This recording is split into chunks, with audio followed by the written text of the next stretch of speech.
Allahabad, the longest eclipse of this century, the total solar eclipse taking place over many parts of India still. Yes, and we've captured some of those defining images of that celestial event on your screens right now. The eclipse over Delhi, Kurukshetra and Allahabad is up on your screens. Really, Delhi, not too many were expecting to have such a clear sight, but those visuals speak for themselves. The eclipse began a little after 5 this morning, and space enthusiasts were up early for a glimpse of that rare event, like many of us here as well. Eclipses are also deeply connected with religion, and over 15 lakh pilgrims took a holy dip at the Kurukshetra and at the Sangam in Allahabad. The celestial event was visible in Patna, Bhopal, Indore, Gaya, Varanasi and a few other places, but cloud cover over some of these places played spoilsport to stargazers, especially at Taregna in Bihar, where it was earlier predicted that it would provide for best viewing. Now this year the eclipse is as much a tourist draw as any scientific event. CNN-IBN's Rati Chaudhary was lucky enough to board a flight which took a route from New Delhi and really travelled to around Taregna, which perhaps provided the best view of that solar eclipse. Let's go to you now, Rati. You were sharing your experiences. Just describe for us once again really what you saw and what you felt when you witnessed this truly remarkable sight. Yes. So, since this eclipse was falling during the monsoon, there was a almost 99.9% chances that the entire country will be clouded. So that's why these guys from space organized this solar flight, eclipse flight, which will be going above the clouds. So that's what we actually did, like just to avoid the clouds and the rains and everything, and to see the eclipse, we went above the clouds at 41,000 feet. So obviously now, you can imagine we were able to see the 100% total solar eclipse in its its full glory. We were able to see the diamond ring. We were able to see the ring. It was beautiful. It was very bright and very beautiful. It was 4 minutes of total bliss. Rati, you were explaining to us that a lot of media people were, of course, on that flight trying to capture those images. In fact, some of them we're seeing at this point of time, the ones that you in fact sent to us a short while back. These are images from that flight that went from Delhi all across Bihar and came back again this morning. But at the same time, give us an idea of what kind of people were actually there on that flight. So these guys, these people who were on the plane, they like to call themselves eclipse chasers. So there was, on one side, when there was a gentleman from Mumbai, this was his 8th eclipse. He goes around the world every time there is a solar eclipse, and he goes around chasing these eclipses. So, that's their passion. Like, they like to go around. Just yesterday I heard of someone who has seen 37 eclipses. So for them, it's something they have to do. Like this gentleman who came from Germany all the way for this and who was on the flight with us.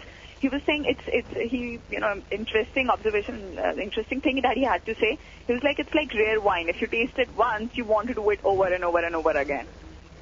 So there was an 11-year-old kid, there was an 80-year-old gentleman, there was different people, but all of them who like to call themselves eclipse chasers. So most of them were there for the photographs, some were there for the videos, but they were basically there for the experience.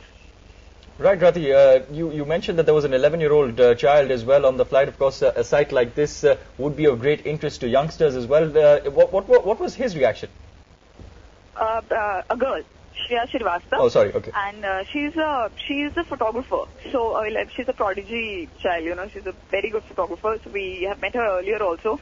And she was very happy, although she was slightly disappointed because something went wrong with the camera. She wasn't able to take as many pictures as she wanted, but she was really happy. She's actually a star now, like most of these channels who are outside. Like, moment we came out airport, there are about 30 channels there. They're all, she's crowded by all of them. So for her, it's the moment of glory. Absolutely. And for you too, Rati. I mean, it's an experience really once in a lifetime. And like you were saying, you've been getting a lot of calls and SMSs from your friends and family. Describe to us how important was this an event for, somebody who in fact tracks science and technology and, somebody like you as a reporter. How important was this for you? It was very important because, I was a little mean here, but I was actually hoping that no one is able to see it, I was hoping that it's clouded throughout the country so that we are the only people who get to see it. But I don't know, like, I don't know how many people were able to see it from the ground actually.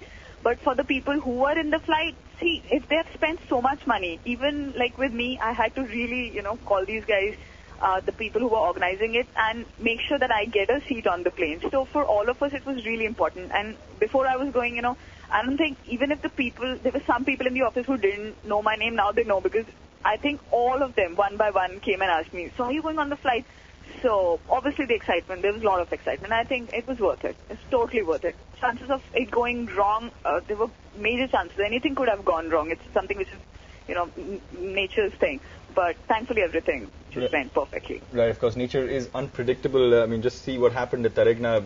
It was predicted to be the place where we could actually see the solar eclipse in its full glory, but unfortunately that's the place which really it was unlucky because of the cloud cover. But Rati, tell us, I mean, you had to run around a lot to ensure that you would manage a seat on that flight. But when you actually got it, when you sat in the flight, when you fastened your seatbelt, what was going through your mind? Just take us through your personal experience. Actually, like I got a scolding from the crew 4-5 times because I was so excited. I wasn't sitting.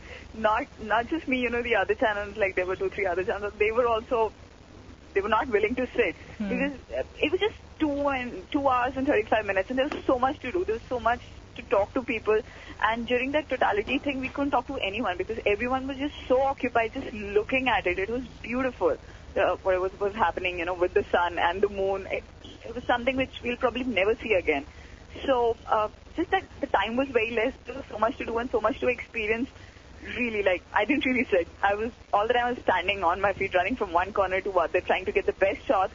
And then again, and every time, I was trying to watch it, I used to forget putting on my solar goggles.